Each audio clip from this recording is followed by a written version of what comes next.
తెనుగోళ్ళు ఇచ్చిన శిల్పక పండ్లు తేనె మామిడి పండ్లు తీయంగా దిందామె తీరొక్క పండ్లు చిలక నేరేడి పండ్లు కాపంలో ఇచ్చిన మక్క కంకులు అవి పాల కంకులు కాల్చుకొని తిందాము కందికాయలు పచ్చి పల్లికాయలు గుజారి గుజారి మామిళ్ళ కిందో నల్ల మామిళ్ళ కింద కుసుమరోళ్ళేసిన కుందన బొమ్మ అది కుందన బొమ్మ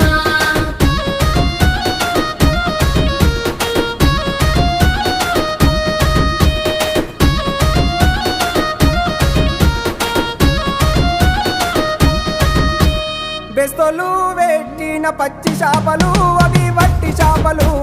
కమ్మంగా